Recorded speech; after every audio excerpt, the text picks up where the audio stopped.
आपका स्वागत है। मैं विवेक बिंद्रा, मोटिवेशन स्पीकर और बिजनेस कोच। आज की बात करेंगे आचार्य चाणक्य पंडित पे। इनको कौटिल्य और विष्णुगुप्त के नाम से जाना जाता था। पिता का नाम चाणक्य, इसीलिए इनका नाम पड़ा चाणक्य। बुद्धि के भगवान। इनकी कूटनीतियों पर चल के कई साम्राज्य स्थापित हुए। आज कई बड़ी मिनिस्ट्रीज है हमारे देश में। Education minister, home minister, finance minister, defence minister, foreign minister, ये सारी सबसे इंपॉर्टेंट मिनिस्ट्री हैं। और ये ऐसे व्यक्ति थे जो सारी मिनिस्ट्रीज अकेले देखने में सबसे ज्यादा सक्षम, और इनसे ऊपर प्राइम मिनिस्टर, ये खुद आगे चल के चंद्रगुप्त मौर्य के प्राइम मिनिस्टर हुए। नालंदा के विश्वविद्यालय में ये एक प्रोफेसर थे, एक शिक्षक थे।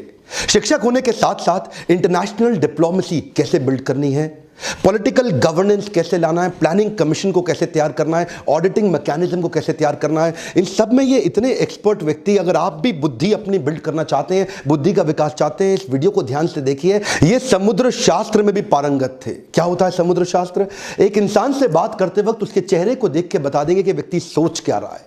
इतना एक्यूरेट प्रेडिक्शन देंगे उसके बिहेवियर के बारे में, उसके इमोशंस के बारे में, उसके रिएक्शंस के बारे में। ये एक्सपर्टीज इनको आगे चल के कई साम्राज्य को स्थापित करने में इसकी मदद करी। इनके बचपन से शुरुआत करते हैं। एक बार चाणक्य बाहर बगीचे में खेल रहे थे। पीछे से इनके घर में एक एस्ट्रोलॉजर ज्योतिषी आया, जो उनकी मां से जब मिला तो उन्होंने चाणक्य की पत्री देख के बोला कि ये तो आगे चल के इसके जीवन में राजयोग लिखा है, ये आगे चल के देश का बड़ा प्रधानमंत्री भी बन सकता है। मां सोचने लगी अगर ये प्रधानमंत्री बन गया तो ये तो मुझको भूल जाएगा। तो उन्होंने कहा क्या ये बात सच है? बोला इसकी पुष्टि करनी हो तो चाणक्य के दांत को देखना, सामने वाले दांत पे उसके नागराज का चिन्ह होगा। और वो पुष्टि करने के लिए जब मां ने बुलाया तो देखा कि चाणक्य के दांत पे वो चिन्ह था। तो मां रोने लगी, बोली तू आगे चल के राजयोग के चलते प्रधानमंत्री बनेगा, मुझको भूल जाएगा। इतना सुनते ही चाणक्य ने पत्थर उठाया और अपना दांत तोड़ दिया और क्या बोला, मां तेरे प्रेम के चलते मैं ऐसे हजारों राजपाट तुरंत खत्म कर दूंगा। इससे पता चलता है चाणक्य को कभी सत्ता का लोभ नहीं था। आगे चल के देशभक्त चाणक्य तक्षशिला के प्रधानाचार्य बने, प्रधानाध्यापक बने। उन्हीं दिनों सिकंदर पूरी दुनिया को जीतते हुए भारत की तरफ बढ़ रहा था। सोने की चिड़िया भारत को लूटने के लिए वो आक्रमण पे आक्रमण कर रहा था, पोरस को हरा चुका था। और चाणक्य के मन में उन दिनों एक ही सपना था, क्यों ना अखंड भारत का निर्माण किया जाए, एक शक्तिशाली राजा को खड़ा किया जाए। ये अलग अलग राजाओं से इन्होंने मिलना शुरू किया। उस समय मगध जो सबसे बड़ा साम्राज्य था नंदा डायनेस्टी का, आज के समय में जो उड़ीसा है, बिहार है, उत्तर प्रदेश जो आज का समय है, वो सारा सब उस समय मगध कहलाया जाता था।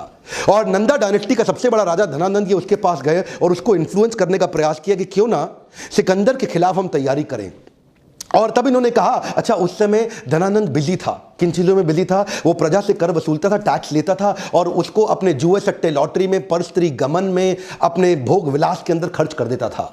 इन्होंने इसको समझाया कि राजा का कर्तव्य है कि समाज से पैसा ले, जो आप टैक्स लेते हैं उसको समाज सेवा में लगा दें। और धनानंद को गुस्सा आया, बोला ए पंडित, तुम अपनी पंडिताई करो, मुझको राजपाट ना सिखाओ, सिकंदर यहां तक नहीं पहुंच पाएगा। जब चाणक्य ने इनको दोबारा समझाने का प्रयास किया, इन्होंने धक्का मार के उसको गिरा दिया नीचे। और जब चाणक्य नीचे गिरे तो उनकी शिखा खुल गई और बोले तेरी यही शिखा काट देंगे। उस बात पर चाणक्य को बहुत बुरा लगा।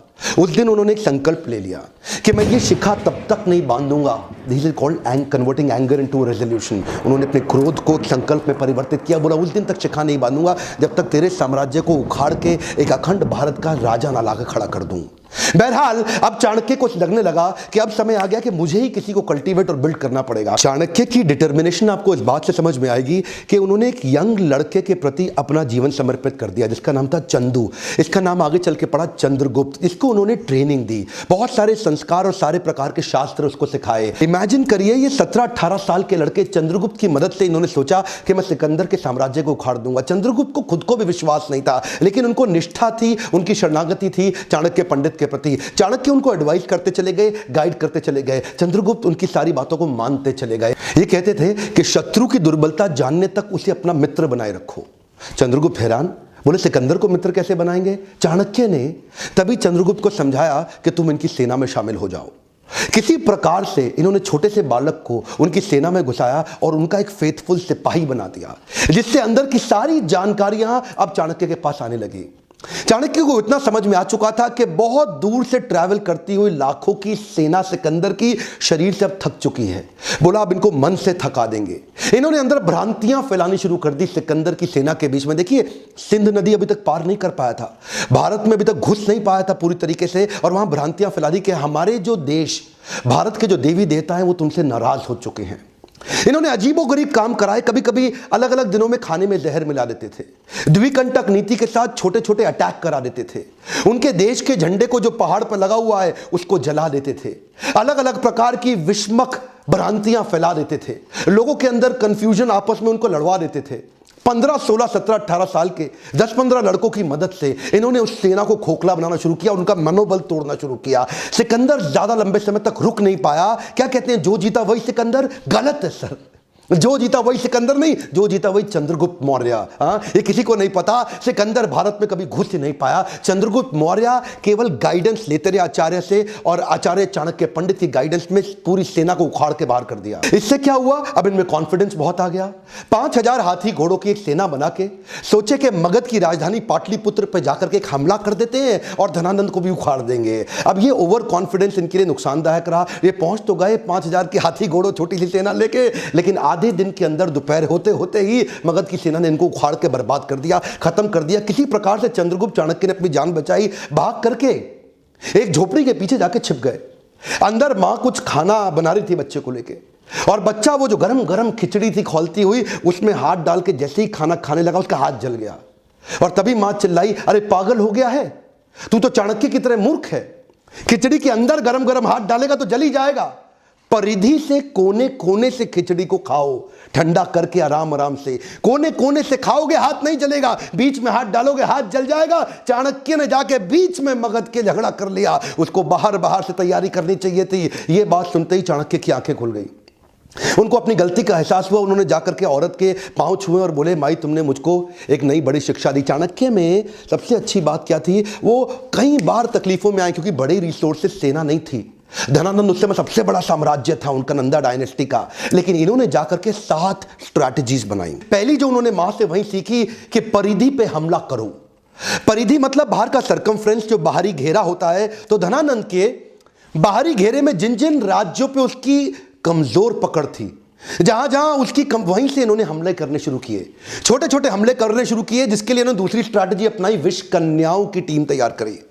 ये विष कन्याओं की सेना क्या होती है, बड़ी सुंदर सुंदर खूबसूरत लड़कियों की एक सेना तैयार करी, जिनको थोड़ी थोड़ी मात्रा में विष दे दे के उनको विष कन्या के रूप में तैयार कर दिया। ये पहली बार हुआ, इससे पहले कभी नहीं हुआ। दुनिया भर में बहुत सारे काम चाणक्य ने पहली बार किए, और ये विष कन्याओं की सेना वहां के परिधि के राजाओं को चूम कर अपने चुंबन से उनको विष देके समाप्त कर देती थी। इतना ही नहीं, इसके बाद इन्होंने तीसरी स्ट्रैटेजी क्या अपनाई, जासूसों की सेना बनाई।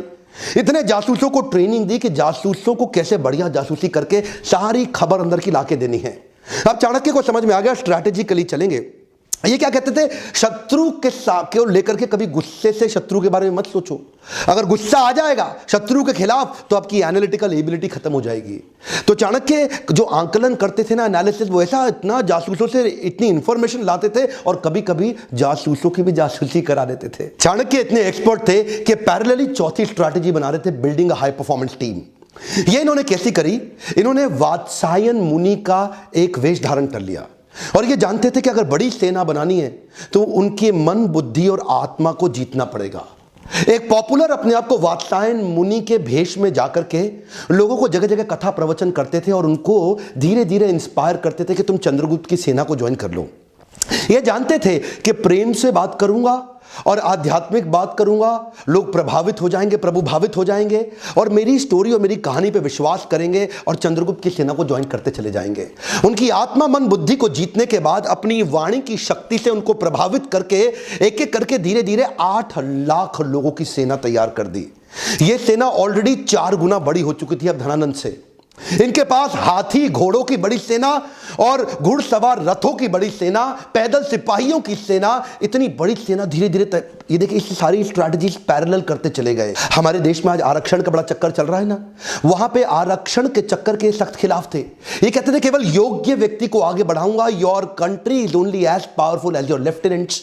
तो अपने लेफ्टिनेंट को चूज करते थे, जो आदमी योग्य है उसी को आगे बढ़ाते थे। उनके ट्रेनिंग कैंप्स पे क्या कहते थे कि राजा को अपने आसपास के लोग बुद्धिमान और योग्य रखने चाहिए, चापलूस लोग नहीं चाहिए जो केवल आपकी तारीफ करते रहे। चाणक्य श्लोक बोलते थे, दुर्जनेषु च सर्पेषु वरम सर्पो न दुर्जना, सर्पोदंशति कालेना दुर्जनस्तु पदे पदे। चाणक्य कहते थे दुर्जन मतलब दुष्ट व्यक्ति और सर्पेशु मतलब सांप, इन दोनों में से सांप अच्छा है।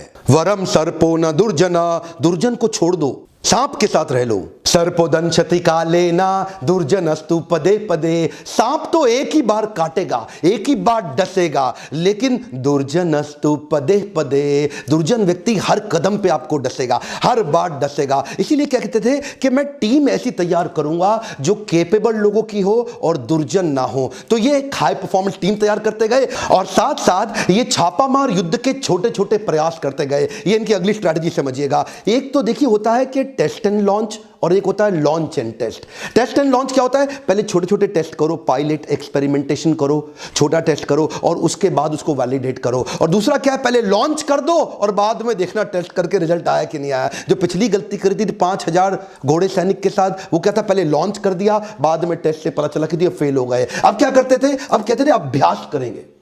बोले प्लानिंग और प्रैक्टिस में फर्क है। प्लान तो आपका ठीक हो गया, लेकिन छोटे छोटे प्रैक्टिस करेंगे। तो छापामार युद्ध परिधि में लगातार करते रहते थे। उससे इनकी प्रैक्टिस बढ़ती चली गई, इतनी प्रैक्टिस बढ़ गई कि उसके बाद वो टेस्ट एंड लॉन्च इतने सारे टेस्ट कर दिए कि ताकि बड़ा हमला करने पे दिक्कत ना आए। और अगली स्ट्रैटेजी में इंटरनेशनल अलायंसेस बिल्ड करके अपनी ताकत और अपनी सेना को बड़े करते गए।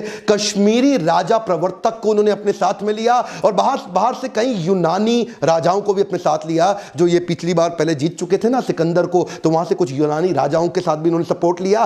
पोरस का भी सपोर्ट अपने साथ में लिया और कई समुद्री लुटेरों को भी अपने साथ में अपनी सेना में बनाया। इतनी बड़ी सेना बना करके ये 7 स्ट्रैटेजीज मिला के इकट्ठे चलते चले गए। एक एक करके अंदर घुस के पूरी धनानंद की नंदा डायनेस्टी को उखाड़ के खत्म कर दिया।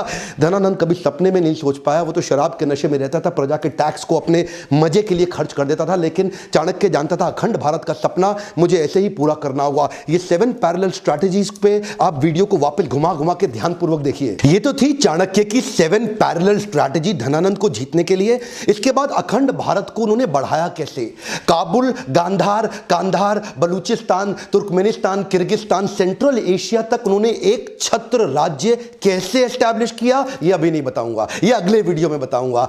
लेकिन अगला वीडियो तभी डालूंगा अगर आपने इसको 1 लाख से ज्यादा लाइक दे दिए। हिस्ट्री को जान करके आप अपने प्रेजेंट और फ्यूचर को और इंप्रूव कर सकते हैं। क्या ये मैं इतनी मेहनत करता हूं, अगर आपको वीडियोस वास्तव में अच्छे लगते हैं तो लाइक करके मेरा उत्साह बढ़ाइए। अगर आप बिजनेस मैनेजमेंट स्ट्रैटेजीज जो मैं अगले वीडियो में देने वाला हूं चाणक्य की, उसको आप लाइव में मुझसे सीखना चाहते हैं तो लीडरशिप फनल आप ज्वाइन कर सकते हैं, या bounce back series. Bounce back एक हाई पावर मोटिवेशनल सेमिनार है 4 घंटे का, और लीडरशिप फनल एक 6 महीने का बिजनेस और एंटरप्रेन्योरशिप का प्रोग्राम है। कमेंट बॉक्स में बताइए क्या चाणक्य पंडित का पार्ट 2 उनकी मैनेजमेंट और लीडरशिप से उन्होंने कैसे भारत को बड़ा किया, आप डिटेल में सीखना चाहेंगे। और सब्सक्राइब करके बेल आइकॉन ने हिट किया तो वीडियो आपको छूट जाएगा। वीडियो को शेयर करिए ताकि लोगों को पता चले कि सोने की चिड़िया भारत की कैसे बनाई गई थी। आज भी देश को एक नए चाणक्य की जरूरत है। आपको क्या लगता है हमारे देश का चाणक्य कौन हो सकता है? कौन हमारे देश का युक्त प्रधानमंत्री बनने लायक है? कमेंट बॉक्स में अपनी राय जरूर लिखिए। मेरे साथ जुड़े रहने के लिए, हर बार आकर के दुनिया के नंबर 1 एंटरप्रेन्योरशिप चैनल के वीडियोस को देखने के लिए आप सबका दिल से धन्यवाद।